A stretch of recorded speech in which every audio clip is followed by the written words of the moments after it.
Hi, welcome to the Joel Blake Business Show and this month's edition of Business Birmingham TV.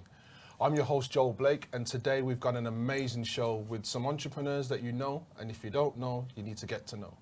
Because we're talking about scaling your idea, scaling your business, creating an impact better than your competition and everything in between. But also, we're going to be launching something really, really exciting. I'm not going to say just yet what it is. Just think X Factor meets startups. Yeah, let that marinate in your mind. We'll come back to that in a bit. Today's episode, I as an entrepreneur in this region, I'm really feel enamored when I come across people who inspire me. And the three people that we have today are people who have inspired not just me, but so many businesses and business owners and communities in the region. So I'm not even going to try and introduce them. They're going to introduce themselves, because if you don't know them, as I say, where have you been? And I'd like to come to our first guest. I'm BD Dalton from Rockfine Group, and our overall thing is to try to help businesses grow, scale, and sell, and kind of from all of those. Also run a thing called The Bull Ring, and I run Grow, Sell, and Retire podcasts. So everything to do with what I call lazy overachievers. So I want to do less and make more money. So hopefully that's what scaling's all about. Oh, you all want to do that. It's definitely what it's all about. But we've known each other for 16 years now, and been in accelerators and all sorts of stuff together. Yeah, we've seen failures, we've seen good things happen, but in general, it's a hard life being a business owner, and a really hard life being a startup entrepreneur. And I think on that very point, that absolutely sells to our next guest, which she needs no introduction. My name is Oyin Adebayo. I'm the CEO and founder of a group of companies called Nia Group. And our main mission is really to be able to build consumer tech products by the most diverse faces and putting Black women at the middle of that. So we've got two brands, a hair and beauty brand that's got the first AI-powered salon in Birmingham, but also an edtech business that is essentially upskilling the next generation of builders, and they happen to be women. That's amazing. That's fantastic. And I think one of the huge challenges that we have in our region is really being able to highlight and really showcase our diversity and do it in so many different ways. So I'll be coming back to you with some of that in a bit later on. And finally, but certainly not least, can we come to our final guest? Yeah, thanks, Joe. I'm Dom. I'm the founder of Boulevard. We're on the online marketplace Supersellers. So we partner with brands and distributors. We list their products on marketplace, we sell our products, and we do all the order fulfillment.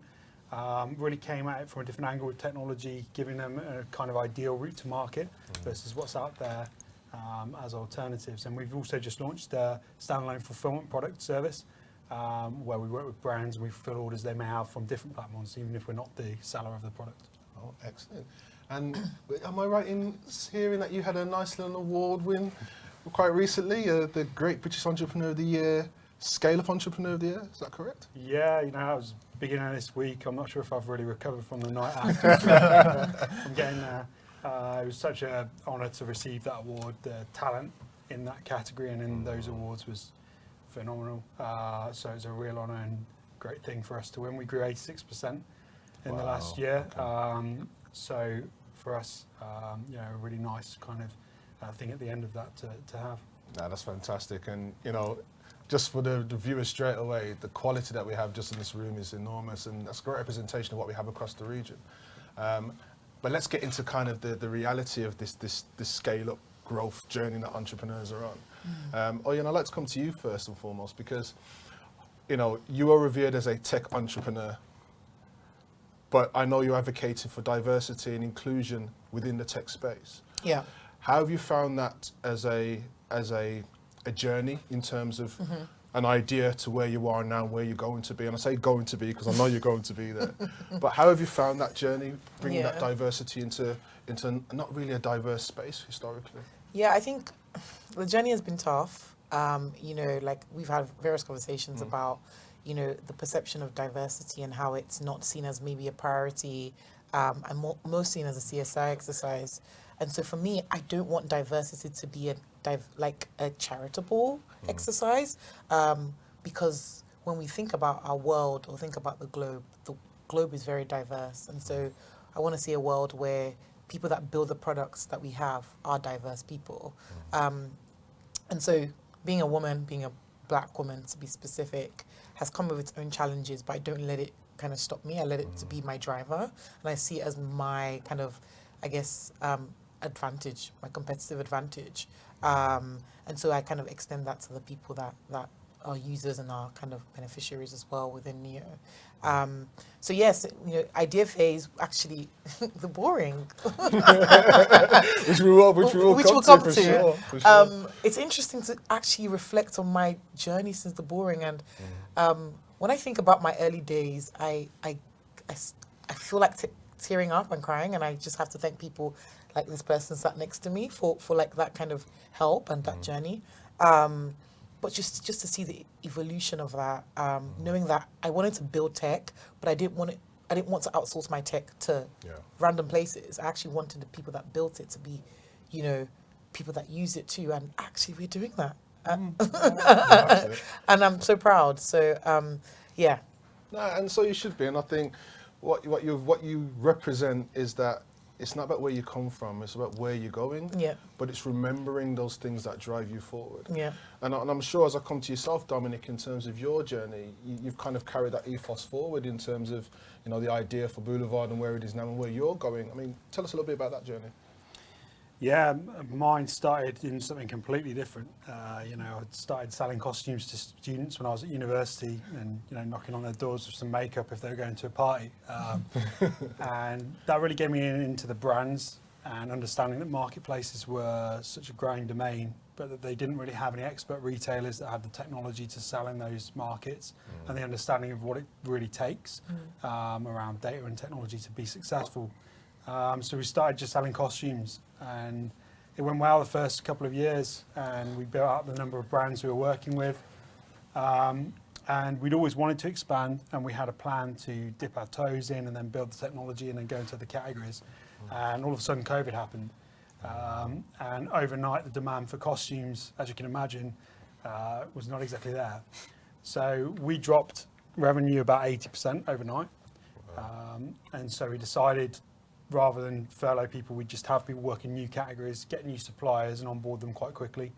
Unfortunately, we didn't have to dip our toes as we'd expected. There was the gap in the market in the other categories, and we now sell 20 product categories across stationery, arts and crafts, pets, sportswear, many different categories.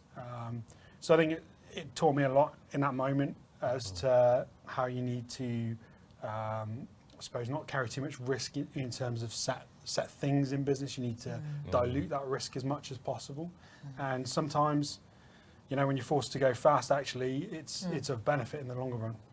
It's funny because I remember speaking with people in the past where they were saying that the challenges of scaling fast could be more detrimental than not scaling at all, because you may not have time to put in the systems or the processes, get the resources in exactly as you need it along that fast-paced process.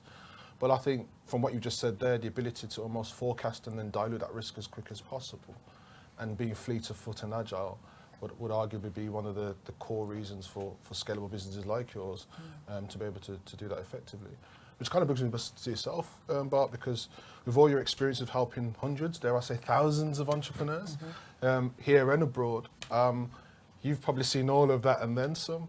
What's been your view as a supporter of entrepreneurs and an entrepreneur yourself in terms of scaling, and what are the challenges that you've been able to maybe overcome in your own experiences? I think the thing that both of these two bring to the table is that they hit brick walls sometimes, and instead of brick wall crushing their car, they actually just pivoted the car around and turned it, maybe left-hand turn. But both of them have platforms versus product. Why is that so important, platforms versus product? And I don't know if I wasn't going like a glass. It's more of they wanted to deliver tableware. And so if glasses weren't selling, Dom said, okay, I went here. And same thing with OIN, is that they took and they pivoted around. They still had the same thing at the heart of what they were doing.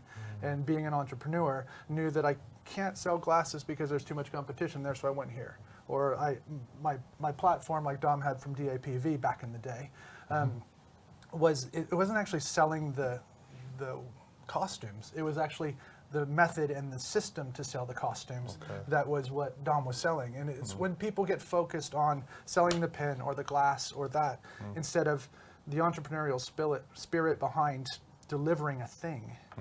That's what I mean by a platform, is that it's the entrepreneurial drive and the sales force and the thing moving forward. And if you hit this thing, you're either going to bend around it, morph through it, or come out the other side.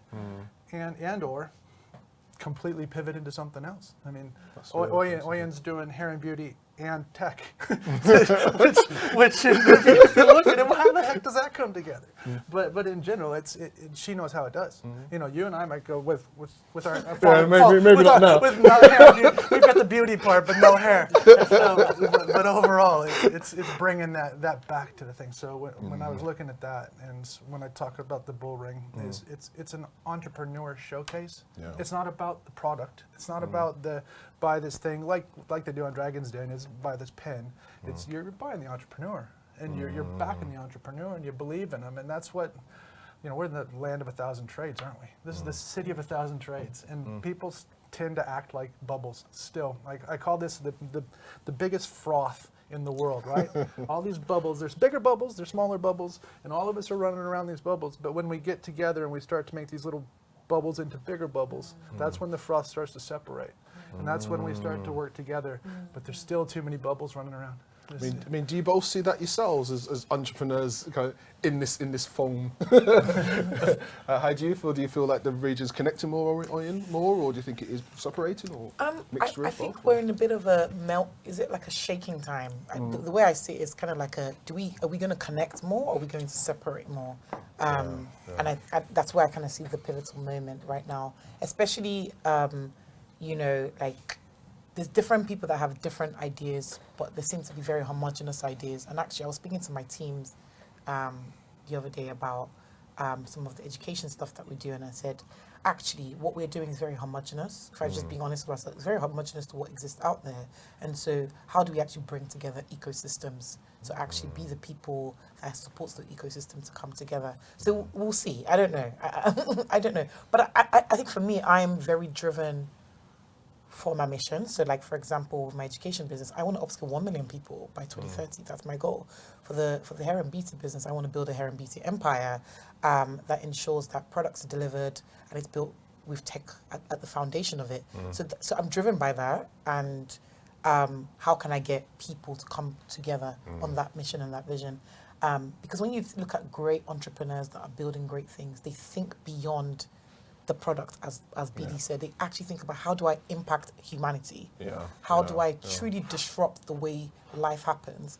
We don't have to argue about your iPad or my iPhone, about who's dominating that. We're just using it because it adds value to us. So rather than just creating products, we're actually creating value. And that's what I want to do. And that's what Neo is about. It's creating value rather than just, oh yeah, it's a nice product here. Here's another nice product here. Really, you know, that's kind of how I think. And reading books like The Brand Gap has really shifted my mind on, like, people don't buy products, people buy the experience. You know, why do we buy the iPhone 15? Even though we know that because we're buying an experience. And so the more the region can actually foster innovative thinking and, you know, enabling entrepreneurs to be able to build things that have experience behind it, I think the better we would. Are you seeing the same thing, Dominic, maybe from your? Yeah, 100%. I think, you know, you've got to be able to see like the bright lights in order to go towards them. And I went to school in a very small town called Malvern near Worcester, and I always remember one teacher, when I said I was thinking of applying to university, sort of saying, "Get real, Dom." And I was just applying to a university. And then when I actually got to university, there was an entrepreneurial hub there. And for the first time, I saw some of these offshoot companies coming out of the university. And for the first time, I saw people who were researchers and they actually enjoyed what they were doing. And there's so many people who don't enjoy what they're doing out there and have very, you know, stiff roles, which they do. And if you don't see that you can actually build towards something, but you've got to enjoy it and you've got to go for it, then I think that's so important. But I think I see more and more coming out now. The Boring is a great example. Which is less stiff and less sort of, you know, it feels like a copycat, and it's authentic and it's fun, and it brings that passion towards how it should be, really. 100%. And on that, BD, the boring. So, where did this start, and where is it now? You know, as a concept and as a program of support for entrepreneurs. It started with my friend Kasim and I sat around and talking about some stuff about where the second one ended up being, which was the Festival of Enterprise. But I went to quite a few different things that shall remain nameless, but we go to them and you sit and people pitch. And one, I don't believe that everybody needs investment. I think that people need to sell stuff first. Professor John Mullins, one of my favorite guys in the world, has customer-funded business. It's a book he wrote. And if you can't sell it to enough people to get you to your first stage, then why is somebody going to come and give you cash to spend 150 grand or 250 grand on your idea, unless they really like you? And it's usually because they really like you when they give you your first 50 grand or your first 100 grand. So I needed to make something that was a bit different, that was engaging, that felt like a game show. And so we went through 2018, 2019, and then this amazing thing happened called COVID-19. So we went from live shows to crud, how am I going to make this happen? So moved it onto Zoom. And actually moving it onto Zoom was the best thing that's ever happened, because I didn't have to get a room full of 30 people. I could have 70 to 100 to, actually during the second Birmingham Tech Week, we had 270 people online watching from all over the world, watching these 3 people pitching to a little camera on their laptop, trying to ask people for 500,000 pounds and all this type of stuff. So no pressure at all. But the other side is some of those people walk away with non-exec directors. They walk away with contacts that, I mean, Dom bumped into somebody, the judge at the Festival of Enterprise, that still kind of wanders around in the background that could change Dom's business. So, and he met that from there. So, I mean, I've got people, and I've got them listed out here, but Steve Smith, local hero, Poundland. I've got Chris Deering, the father of the Xbox. I've got Charlotte Knight, the ex-director of Game. Spencer Crosley, who is the guy that brought the Warner Brothers franchise. He brought the Marvel comics to the Warner Brothers franchise. Oh, okay. So I mean, these people are serious when they're talking.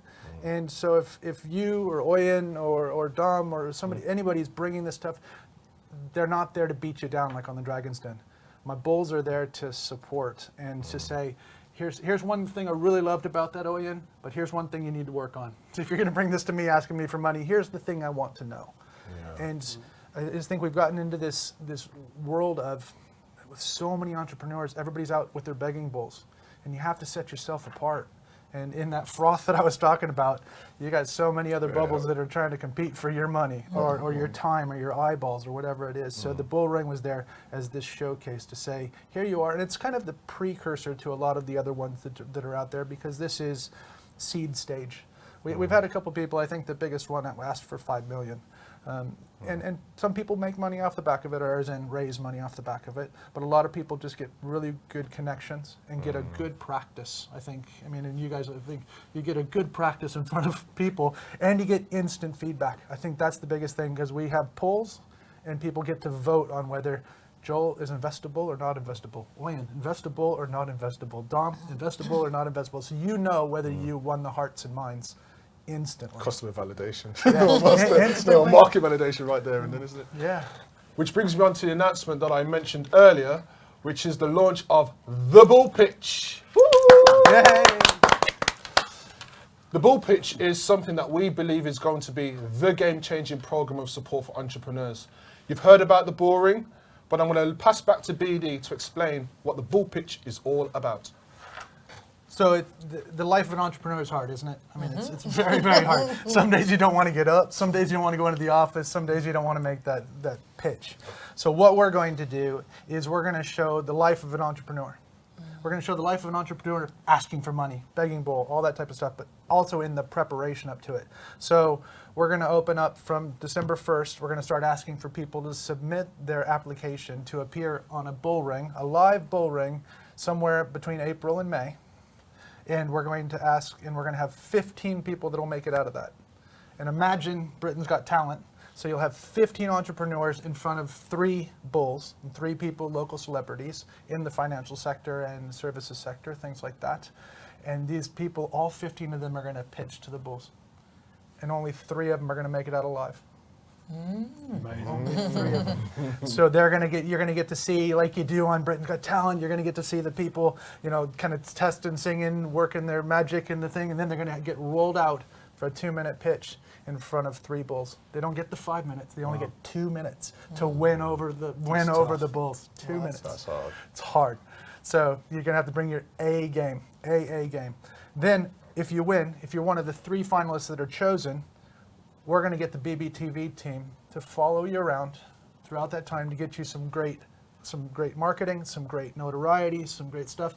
When you're meeting with great other entrepreneurs, when you're mingling with them, when you're talking to finance people, when you're talking to your lawyers, your accountants, your banks, whoever you're talking to, they're going to get followed throughout that time frame until the run up to the bull ring. Okay. Then they're going to be in the bull ring live.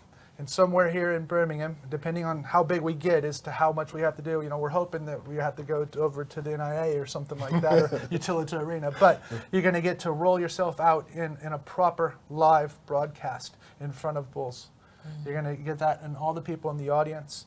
So we're really looking to show off how hard it is to be an entrepreneur and to have that show, which is just that 5 minutes in front of a bunch of people over that. And we're going to also have live polls as that's going to be happening. So you're going to get live feedback. You're going to get the live feedback in the audience. We're going to have people out in their homes and in their, being able to zoom in on, and they're going to be able to vote in too. Oh, hold on. So, 15 people. Yep. Whittled down to 3. Yes. Followed on a journey, documentary style. And then when they get to actually pitch at the live final, people watching will be able to vote in as well. Correct. As well as people in live voting as well. Correct. And you got 2 minutes. No, they got 5 minutes in the bull ring. I'm only going to give them 2 minutes when they go in front of that. So they get 5 minutes. And in normal bull ring style, we're going to have the 5 minutes with 5 minutes of feedback. So they get live feedback. So if you are an entrepreneur that doesn't make it, or you want to learn and make it to the next round of the bull pitch, you're going to want to see what they're asking, because you guys have been there. They give great feedback. And if you take that and apply that to your business, and you haven't been on there, if you take that same thing and apply it to your business today, you can, 1, have a good business, 2, you get professional feedback, because you're probably doing some of the things that these guys were doing not as well as they could have, or maybe are doing better now, and you're going to be able to get ready to come back into the next bull pitch.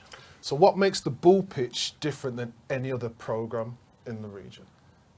For me, it's really the thing that, it's not just Birmingham, it's kind of the West Midlands, but the good thing is we're bringing in foreign bulls, we're bringing in other viewers from all over the place. Most of the stuff that happens here happens just here. You're just in a room. You're just in a room, and sorry, we've only got so many financiers that sit here in Birmingham, but we go wider bringing these people in because of our connections with the USA, with Malta, with all these different other places where there's money. We can bring in more viewers, more eyeballs, more stuff like that, and with the pomp and circumstance that we can deliver on a BBTV set and that whole engagement, they'll be able to follow it. And with all the stuff with these guys and their amazing social media that we can get out there, there's going to be Team Oyen or Team Dom. We got to make it more fun, because life as an entrepreneur is hard. So what would you guys think about that? I mean, if we rewound back to 2018 when you had that, if you had somebody following you around, showing off the trials and tribulations, what would you have thought about looking back on that video? I think it would have been really excellent, because it helps you reflect on how far you've come, and also like what refinement you've done. I mean, I've definitely refined a lot from when I pitched. So yeah. Excellent stuff. Yeah, I think as well, our deck got to its 100th version. It literally was. Someone said something, you take that feedback and you do it. And also the relationships you build, sometimes not in that moment you expect it comes good, but actually you keep speaking with these people, you keep building your network. A couple of years later, they end up on your board or as an investor or in a partnership. And so yeah, that would have been great if I'd have had something to look back on and spot people as well who I now know. Who was there from the start. Fantastic. So you've heard it here first, the launch of the bull pitch. Applications for you to be able to register yourself and your business for the Bull Pitch will start from the 1st of December. To do so, go to www.bbtv.live/bullpitch. That's www.bbtv.live/bullpitch. And we look forward to seeing you there. This is going to be a game changer. This is going to be a different way of enabling you to showcase what makes you different, but on a global scale in ways that have never been done before. So make sure you apply 1st of December, www.bbtv.live/bullpitch. So I just want to just thank our guests for today and thank you for your insight, thank you for your leadership, thanks for your expertise. I think we sometimes forget that as entrepreneurs, we do more than just our business. Our role, as I think you said earlier, is about giving value. And through that value, it creates value. And I think you two both in particular have absolutely epitomized what it means to be a true entrepreneur from our region, but more than in our region. Your work is going everywhere, and may you have all kind of the blessings and prosperity that you deserve with all of that. And thank you, BD, for your leadership and your guidance for entrepreneurs like Oyen, like Dominic, and the thousands more that you supported, because it's the support that entrepreneurs need to grow when they don't recognize it and when they don't even see it themselves. That's what really makes the difference. So thank you for all your work that you do for us all. No, thank you. So that's it for this month's episode of BBTV. And now I'm just going to hand over to Davis, who's interviewing one of our more fantastic entrepreneurs in the region. Over to you, Davis.